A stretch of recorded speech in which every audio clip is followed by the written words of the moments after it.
All right, so we heard Weston McKennie's expectations for the game. Given the state of this German national team, Herc, what are your expectations for the United States on Saturday? Listen, man, I understand Weston McKennie and not just wanting to compete but beat these teams. I think it's a natural progression when you're trying to be an elite team, when you're trying to win a World Cup, which should be the goal for any team participating. But when you have a goal of semifinals at the World Cup, well, there may be an expectancy that you could actually go out and win it by the player. So, fine, I'm good with that. But you got to compete here. Listen, Gregg Berhalter has never had a marquee game for the U.S. men's national team, right? What's his marquee game? What are his games? Beating the worst generation of Mexican players that I've ever seen in my life in finals? That's what he's going to hang his hat on?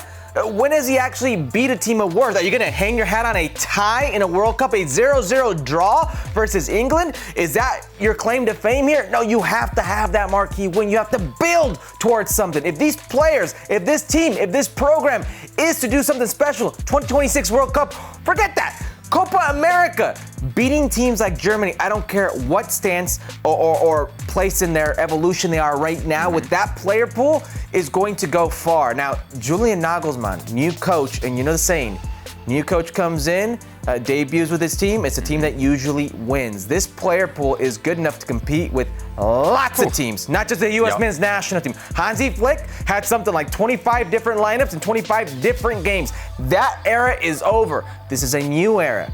Nothing more would give you that validation in the eyes of the world, in the eyes of CONCACAF, in the eyes of your players, in the eyes of Gregg Berhalter himself for that confidence than a good showing versus Germany. So just to be clear, this would be that signature win for Gregg Berhalter in your eyes if he gets it on Saturday. Be one of them. I mean, it's a friendly, but it's one of them for sure. Listen, 2002, Bruce Arena beats Mexico in the round of 16 to get to the quarterfinal game. That signature win, right? 2009, Bob Bradley stopped a 35-game unbeaten streak for the Spanish national team at the Confederations Cup. Got to the final, was 45 minutes away in a 2-0, result away from winning the Confederations final. They won the 2010 World Cup group.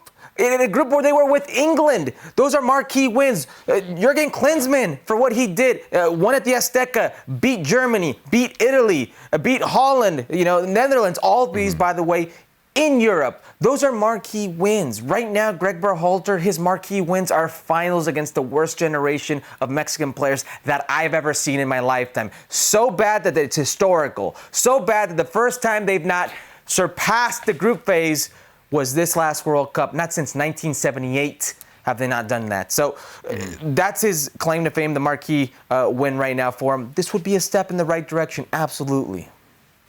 If ever there was a moment where you'd like to pick the U.S. to beat Germany, it'd have to be here. And I don't think, Herc, it's just down to what's happening with Germany, right? We can look at the recent run. We can look at the fact that they just fired the coach. You can look specifically at the 4-1 just shellacking that they took against Japan.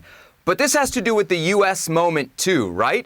Let's talk about all the guys for this U.S. team that are playing really well right now. You look at that front six, the guys who are basically, you figure, going to be the decisive attacking players in this match.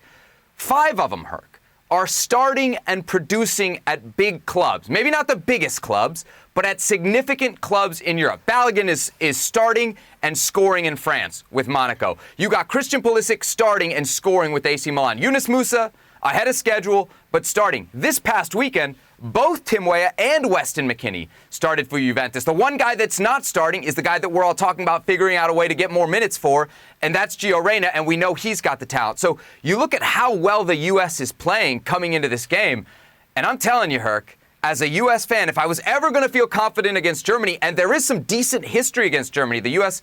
beat them in Cologne in 2015. They beat them at RFK in 2013. This would seem to be the game on Saturday. You know who doesn't think this is going to be the game? Is the odds makers, Herc. They got the U.S. here at plus 285 to win in 90. Germany at minus 119. You know what I'm loving here? Is USA double chance. No, well, yes, the over as well, for sure. USA double chance. So USA to win or draw at minus 110. You can almost double your money. Tell me that's not a good deal for Saturday afternoon in Hartford. It is a good deal, but the 2.5 I think is at plus 180 is a better deal in my estimation. Yeah, I saw them too. Them too. Listen, you know the mantra, and thinking from a player's perspective. This isn't the same German team. There are new players in this team. There are some players who don't play at big clubs in Germany get an opportunity here. Quality players, new coach. You're going to want to go out there, do your thing, show them that you can be part of this program. That's a dangerous little combo right there for the U.S.